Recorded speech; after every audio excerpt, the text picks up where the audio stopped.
Reels పిచ్చితో ఓ యువతి railway పట్టాలపై car నడుపుతూ హల్చల్ చేసింది. ఘటన రంగారెడ్డి జిల్లా శంకర్పల్లిలో రైల్వే పట్టాలపై చోటు చేసుకుంది. దీంతో పలు రైళ్లకు ప్రయాణానికి అంతరాయం ఏర్పడింది. రీల్స్ సరదా కోసం కొండకల్ రైల్వే ట్రాక్ పై కారు నడిపినట్లు యువతి వెల్లడించింది. ఆ సమయంలో యువతి మద్యం మత్తులో ఉన్నట్టు సమాచారం. పోలీసులు యువతిని అదుపులోకి తీసుకుని రైల్వే లైన్ క్లియర్ చేయడంతో రైలు ప్రయాణాలు కొనసాగుతున్నాయి.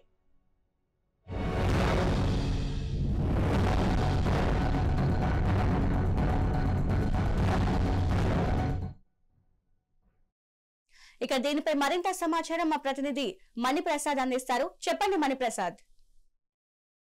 రంగారెడ్డి జిల్లా శంకరపల్లి రైల్వే పక్కపై రైలు పరుగులు తీయించడం జనం విడిపారు. రీల్స్ కోసం యువతి రైలు పట్టాలపై కారు నడపడం సంచలనం రేపింది. రంగారెడ్డి జిల్లా అయితే Shankarpalli railway station railway track పై కారు నడిపింది ఓ మహిళ.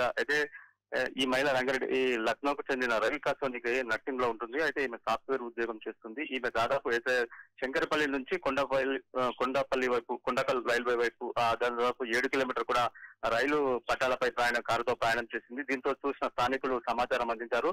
దీంతో ఎక్కడున్న గేట్ మెన్ కూడా రైల్వే వారికి సమాచారం అందించారు. రైలు ఎక్కడికక్కడ నిలిపివేశారు. అయితే ఈమె దాదాపు 7 కిలోమీటర్ కూడా ప్రయాణించింది. ఈ ప్రయాణం వెళ్ళేదట ఒక మలుపు వద్ద కారు రైల్వే పట్టాలపై ఇరుక్కోవడంతో అక్కడే ఆగిపోయింది. దీంతో వెంటనే రైల్వే సిబ్బంది అక్కడికి చేరుకొని ఆమెను అక్కడి నుంచి కారు నుంచి లాగే ప్రయత్నం చేశారు. అయితే ఆమె గట్టిగా అరుస్తూ వారిపై కత్తితో కూడా బెదిరించినట్టు తెలుస్తుంది. అయితే ఈ ఉద్యోగం ఊడిపోయి డిప్రెషన్ లో కూడా ఉంది, మానసిక పరిస్థితి సరిగా లేదని కూడా కుటుంబీకులు చెప్తున్నారు. అయితే ఆమె తాగిన మత్తులోనే ఈ సంఘటనకు పాల్పడినట్టు కూడా తెలుస్తుంది. అయితే దాదాపు 7 కిలోమీటర్లు కూడా ప్రయాణించింది. ఎవరు కూడా అడ్డుకోకుండా వారిపై కూడా కారును అలాగే తోసుకొని అయిపోయిందని చెప్తున్నారు. అయితే ఆమె ఘటనపై కూడా రైల్వే ఆర్పీఎఫ్ పోలీసులు కేసు నమోదుకొని దర్యాప్తు చేస్తున్నారు. ప్రస్తుతం కూడా ఆమెను అదుపులోకి తీసుకున్నారు. అక్కడ నుంచి చేవెళ్ల ప్రభుత్వ ఆసుపత్రికి తరలించారు. అయితే దాదాపు 7 కిలోమీటర్లు ఒకవేళ ఏదైనా ప్రమాదం జరిగితే భారీ ప్రమాదం సంభవించేది. అయితే 7 కిలోమీటర్లు ఎవరికి కూడా అదైతే రైల్వే పట్టాలపై ప్రయాణించడం కూడా ఈ రీల్సా లేకపోతే ఇది ఇంకా ఏదైనా తాగిన మద్యం మత్తులో ఉన్నట్టు కూడా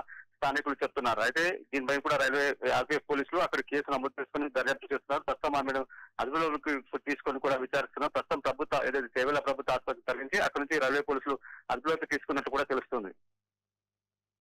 థాంక్యూ మణిప్రసాద్.